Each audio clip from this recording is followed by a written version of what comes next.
8월 7일 목요일 매일 묵상의 시간입니다. 이 시간도 우리 삶 가운데 행하신 주님의 놀라운 은혜를 돌아보며 은혜, 이 찬양을 함께 고백하도록 하시겠습니다.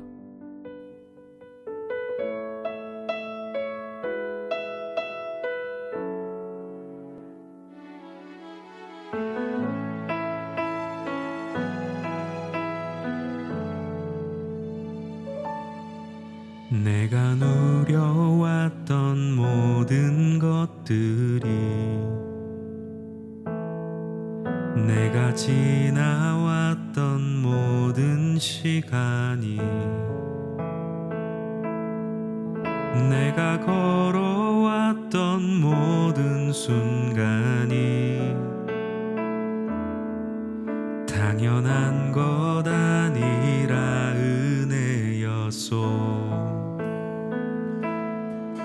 아침 해가 뜨고 저녁에 노을,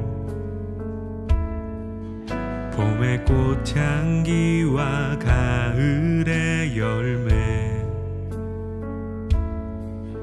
변하는 계절의 모든 순간이 당연한 것 아니라 은혜였소. 모든 것이 은혜, 은혜, 은혜, 한없는 은혜. 내 삶에 당연한 건 하나도 없었던 것을, 모든 것이 은혜,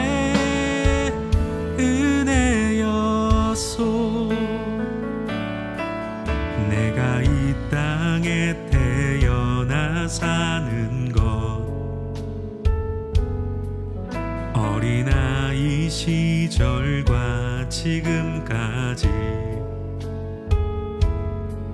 숨을 쉬며 살며 꿈을 꾸는 삶,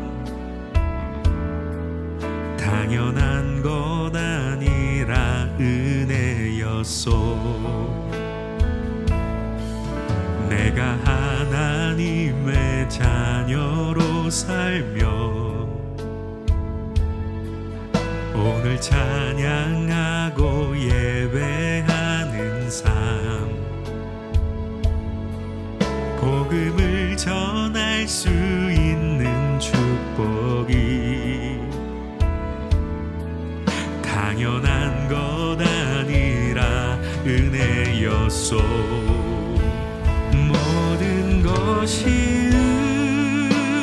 은혜, 은혜, 은혜, 한없는 은혜. 내 삶에 당연한 건 하나도 없었던 것을, 모든 것이 은혜, 은혜였소.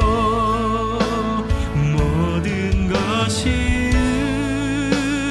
은혜, 은혜, 은혜, 한없는 은혜. 내 삶에 당연한 건 하나도 없었던 것을, 모든 것이 은혜, 은혜였소. 모든 것이 은혜, 은혜, 은혜, 한없는 은혜. 내 삶에 당연한 건 하나도 없었던 것을, 모든 것이 은혜, 은혜였소. 내 삶에 당연한 건 하나도 없었던 것을, 모든 것이 은혜, 은혜였소.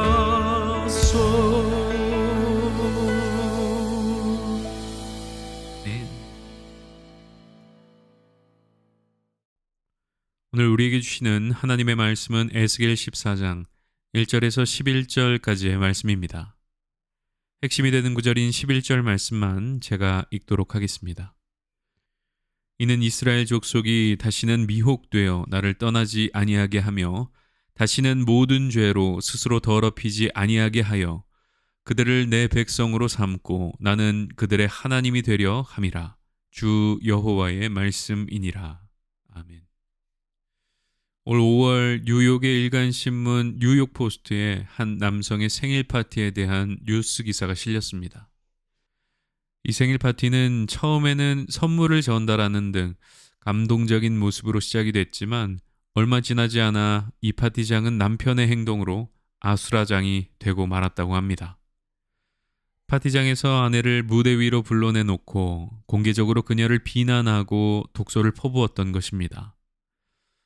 그 모습을 지켜본 많은 사람들은 남편의 행동에 충격을 받았고 부적절한 그 모습에 도리어 그를 비난하기도 했습니다. 그러나 이어지는 남편의 이야기에 사람들은 더 큰 충격에 빠지게 되었습니다. 사실 그의 아내가 남편 몰래 다른 사람을 만나고 있었던 것입니다. 이후에 남편의 이야기를 전해 들은 사람들은 그가 왜 그렇게 행동했는지 이해하게 되었다고 합니다. 처음에는 다들 저 남자가 왜 저렇게 행동을 하는지 의아해했지만 이후 진상을 파악한 뒤에는 모두들 그를 이해하게 되었던 것입니다. 많은 사람들이 에스겔과 같은 선지서나 구약의 말씀을 읽고 나서는 하나님은 왜 이렇게 항상 화가 나 있으시냐고, 왜 이렇게 무서운 모습을 하고 계시냐며 그렇게 묻곤 합니다. 말씀 곳곳에 징계와 심판의 이야기가 자리 잡고 있으니 그렇게 생각하는 것도 무리는 아닙니다. 하지만 그것은 하나님과 그분의 본심을 오해하고 있는 것입니다. 하나님의 성품은 결코 파괴적이거나 괴팍하지 않습니다. 그분은 이스라엘 백성들을 아무 이유 없이 괴롭히고 싶어 하는 분이 아니십니다.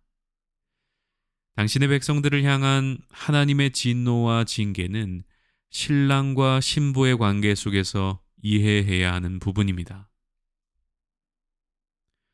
이사야는 이스라엘 백성들에게 너를 지으신 이가 내 남편이라고 말했습니다. 계시록의 말씀에서도 어린 양 예수님과 신부된 교회의 모습을 분명히 그려내고 있습니다. 신랑과 신부의 관계는 특별한 사랑의 관계입니다. 그 사이에 다른 남자가, 다른 여자가 들어오는 것은 결코 용납될 수 없는 일입니다. 신랑이 신부를 바라보지 않고 다른 여자를 바라본다면 신부의 마음은 어떨까요?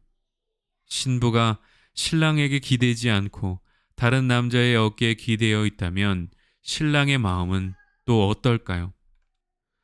성경을 보면 이스라엘 백성들은 끊임없이 신랑 되신 하나님을 버리고 죄악과 우상에 기대어 살아가고 있었음을 발견할 수 있습니다. 결국 하나님의 진노는 부정한 이스라엘로 인해 촉발된 것임을 알 수 있습니다. 오늘 본문에서도 하나님은 당신을 배신하고 그 관계를 깨뜨려버린 이스라엘 백성들과 거짓 선지자들을 향해 진노와 경고의 말씀을 선언하시는 것을 볼 수 있습니다. 4절과 8절의 말씀을 우리말 성경으로 읽어드리도록 하겠습니다.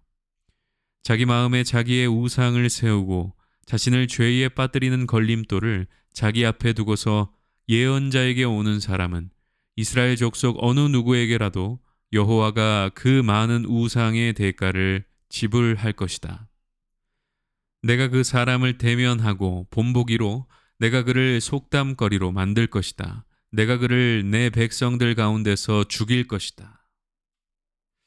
이 모습은 앞서 살펴봤던 그 남성의 생일 파티 장면을 떠오르게 만듭니다. 그러나 하나님께서는 그 남편과 다른 모습으로 당신의 신부를 대하십니다. 오늘 본문 5절 말씀입니다.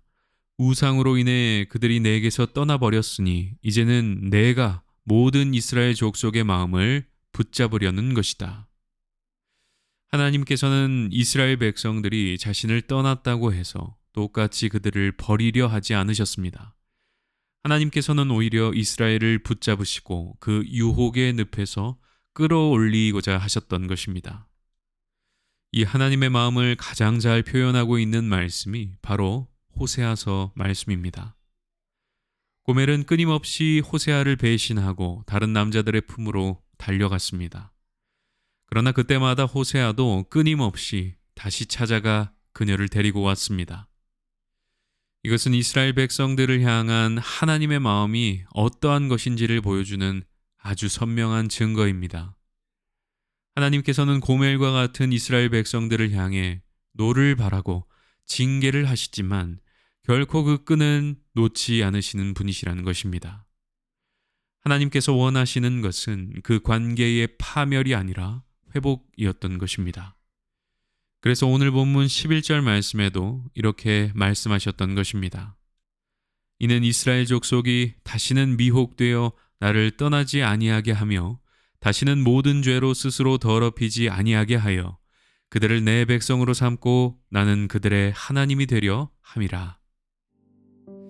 사랑하는 여러분, 하나님은 어떤 경우에도 우리의 손을 놓지 않으시는 분이십니다.